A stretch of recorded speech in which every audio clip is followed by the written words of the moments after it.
So over here, you can see that I got some video clips right here, and I've been using those videos to edit the timeline right here. So now when you do this, what happens is that whenever you're using a large quality video file, then as you keep on adding out clips and as you keep on adding out effects, it might take a bit of time to edit out the videos because the software might slow down because of the video's high processing needs. So what you can do in that case is you can create a lower quality video. That is, you can allow the software to create a lower quality video so that you can go around and use those lower quality videos, which are known as Proxy, and edit using them so that the editing is smooth, and then whenever you export, it'll then use the original video. So to do that, first of all, you need to select out a folder where you want to generate out the proxy file so that you know where the file is being generated, because it does take hard disk space, and you do want to know where your proxy files are being saved right here. So to do that, I'm going to go around onto project settings, and over here under the master settings, you can scroll down, and here you can see the working folders right here. So here you can see that this is the proxy generation location. So you can go around and click on browse right here. And once I do that, you can go around on your desktop. So once you go around, you can right click and click on new right here.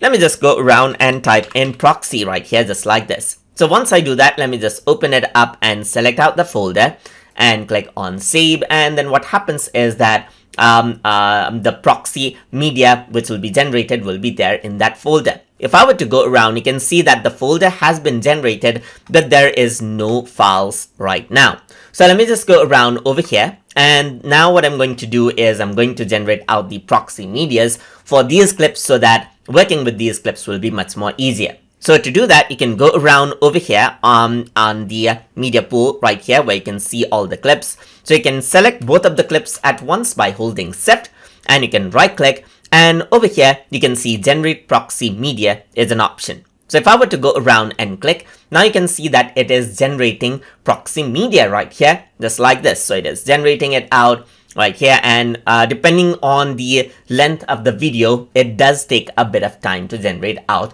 media right here. So you can see that the proxy media is being generated right here. So almost over.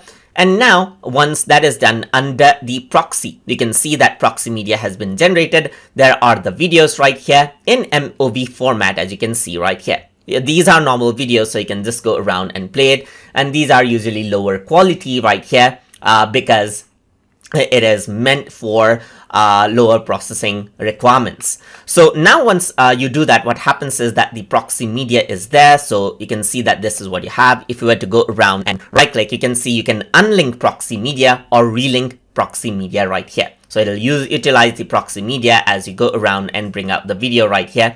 So this is what you have. It'll be much more faster and smoother to edit, especially if you're feeling some lagginess while you're editing.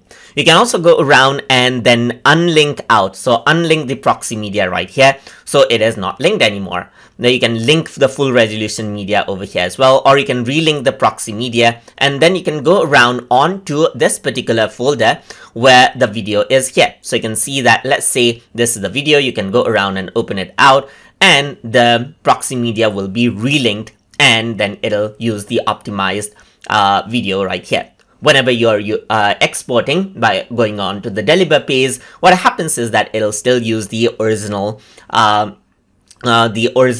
video and not the proxy media, as long as you choose those effects right here, as long as you choose those settings. And that is how you can go around and create proxy media and utilize them inside of Davinci Resolve. So hope you guys learned something as always. And as always, please like, comment, share, and subscribe.